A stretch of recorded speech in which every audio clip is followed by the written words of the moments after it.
आया था कि अपनी बीवी के सामने तुम लोगों ने 4 बातें नहीं करनी। वो 4 काम अगर तुम अपनी बीवी के सामने करते हो तो उसका तुम्हें नुकसान हो सकता है।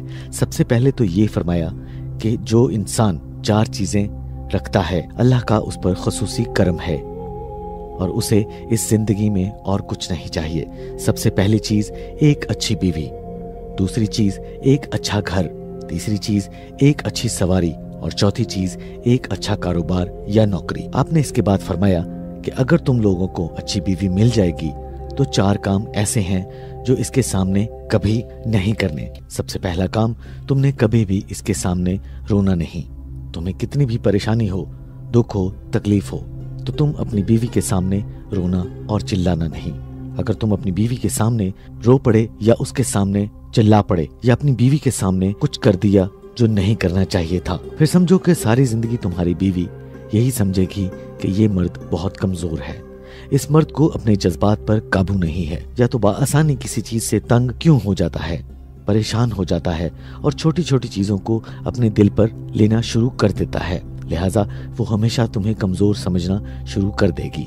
इसलिए तुम अपनी बीवियों के सामने कभी ना रोना, बल्कि अगर कभी वो रोए तो तुम उसके आंसू पूंछो, उसके लिए सहारा बनो। खुद नहीं रोना, क्योंकि मर्द कभी रोना नहीं चाहते। हाँ, रोते सब लोग हैं, मगर बंदे के जज्बात हैं, एहसासात हैं। आप रोएं, लेकिन आप उस जगह पर रोएं आप लोग किसी के सामने ना हो, कोई आपको देख ना पाए। हमेशा आप लोगों ने लोगों के नजरों से ओझल होकर, दूर होकर रोना है। दूसरी बात यह है कि तुम अपनी बीवी के सामने कभी इसके घर वालों की बुराई नहीं करनी। माँ बाप किसको प्यारे नहीं होते, खसूसन औरत को तो वो बहुत प्यारे होते हैं, क्योंकि उनका घर छोड़कर आपके घर आती है तो उसके अपने वालिदैन से बहुत प्यार होता है। लिहाजा कभी भी औरत के जो घर वाले हैं उसकी बुराई अपनी बीवी के सामने नहीं करनी। उनकी माँ अच्छी है, बुरी है, उसका बाप अच्छा है या बुरा है, उसका भाई अच्छा है या बुरा है, वो जो भी हैं, लेकिन आपने उनके बारे में बात नहीं करनी, क्योंकि आपकी शादी आपकी बीवी के साथ हुई है, उसके खानदान के साथ नहीं हुई। अगर आपने बुरी बात की तो वो आपके साथ बुग़्ज़ रखना शुरू हो जाएगी, आपको बुरा समझना शुरू हो जाएगी। तो वो आपको जब अपना साथ दे रही है, आपकी जिंदगी गुजारने का तरीका दे रही है, आपके बच्चों को संभाल रही है, आपके आराम का ख्याल रख रही है, आपके खाने पीने का ख्याल रख रही है, तो आपका काम नहीं बनता कि आप उसके घर वालों के बारे में कोई बात करें या उसे कोई तकलीफ दें जिससे उस औरत का दिल टूट जाए। वो आपके साथ भी ऐसा ही बुग़्ज़ रखेगी, जिसकी वजह से बहुत सारे मसाइल जन्म ले सकते हैं। फिर तीसरी चीज जिससे मना फरमाया गया है कि आपने औरत के सामने नहीं करनी, वो ये है कि आपने औरत को कभी भी अपनी कमाई नहीं बतानी।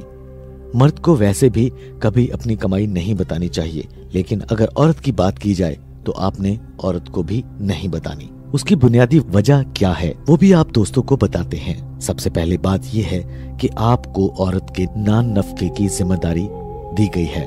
जब आपका उससे निकाह हुआ है तो बाकायदा निकाह फॉर्म पर लिखा जाता है कि कितने पैसे आपने उसे महाना देने हैं। वो पैसे तो आपने उसको देने ही हैं, उसका जमा खर्च है, वो उसकी बुनियादी जरूरत है, उसको पूरा करना ही करना है। लेकिन जब आप उसको ज्यादा बता देते हैं तो वो ज्यादा पैसा उसके जहन में आ जाता है, तो फिर औरत के अखराजात बढ़ जाते हैं, फिर उसका हाथ रुकता नहीं, नई से नई फरमाइश आती है, फिर जिसे आप हर मर्तबा इनकार नहीं कर सकते, और फिर ये बातें घरेलू झगड़े की वजह बनती हैं। यानी आपने उसे सिर्फ वही पैसा बताना है जो आपकी बुनियादी जरूरतें पूरी कर सके। ये ना हो कि वो पैसा फजूल चीजों में खर्च करना शुरू हो जाए, वो ऐसी चीजें खरीदना शुरू हो जाए जो आपकी जरूरत नहीं। उसको सिर्फ इतनी ही रकम बताई जाए जितनी रकम आपने उसे देनी है, और जिस रकम से उसका माहाना खर्च सही तरीके से चल सके। अगर आप ज्यादा बताएंगे तो अपने लिए खुद परेशानी बनाएंगे, खुद उसके जिम्मेदार होंगे। फिर उसके बाद चौथी चीज जिससे हजरत अली रज़ियल्लाहु तआला अन्हु ने मना फरमाया है, वो बात औरत के सामने नहीं करनी। वो ये है कि उसके सामने कभी अपने घर वालों की बुराई नहीं करनी। आपके अपने वालिदैन, बहन भाई, रिश्तेदार, अहलो अयाल, आपने किसी की बुराई अपनी बीवी के सामने नहीं करनी। आपने अगर बीवी के सामने अपने घर वालों की बुराई कर दी तो समझ लीजिए कि आपने अपने पांव पर खुद कुल्हाड़ा मार दिया, क्योंकि आपने उसे अपना वीक पॉइंट दे दिया। आपने उसे बता दिया मैं इन्हें बुरा समझता ही हूँ, तुम भी इन्हें बुरा समझो। यानी अब औरत सिर्फ आप तक नहीं, वो खुद भी बुरा समझना शुरू हो जाएगी कि ये तो हैं ही गलत लोग, ये तो हैं ही खराब लोग। तो इस वजह से आपके बीच बहुत से मामलात खराब हो सकते हैं, बहुत मसाइल जन्म ले सकते हैं। ये बात आपने जहन में रख लेनी है, क्योंकि जब जिस पॉइंट पर आपने ये गलती कर दी तो आपने अपना वीक पॉइंट दे दिया, तो आपको कभी भी इस वीक पॉइंट से तंगी उठाना पड़ सकती है। मसलन अगर आप अपने भाई के बारे में कोई बुरी बात करते हैं कि ये तो है ही इस तरह का, इसको कोई शर्म नहीं आती, इसके साथ तो ये मसला है, आप खुद कह दें तो ये इतनी बुरी बात नहीं है, क्योंकि आप उसके भाई हैं, खून का रिश्ता है। अगर आपकी बीवी आपके भाई के बारे में बुरा कहे तो आपको बुरा लगेगा, और होना भी चाहिए, क्योंकि वो आपका खून है और एक बाप की औलाद में से है। एक माँ ने जन्म दिया है आप दोनों को एक दूसरे का साथी बनकर खड़ा होना है, आपको इनके साथ रहना है। आप एक दूसरे से मुंह मोड़ेंगे तो बुनियादी तौर पर आप एक दूसरे से मुंह नहीं मोड़ रहे, आप हकीकत से मुंह मोड़ रहे हैं। इसको इस तरह की हरकत सख्ती से मना है, आपने ऐसी हरकत कभी नहीं करनी।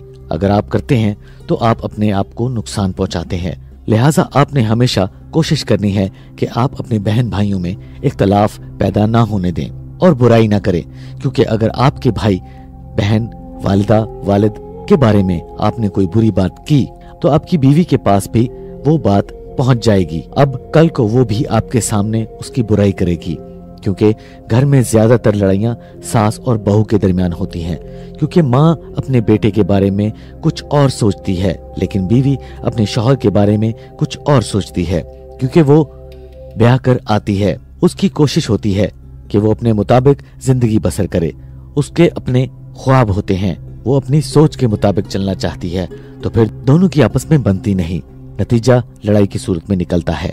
लिहाजा आपने कभी अपनी औरत के सामने अपने घर वालों की बुराई नहीं करनी।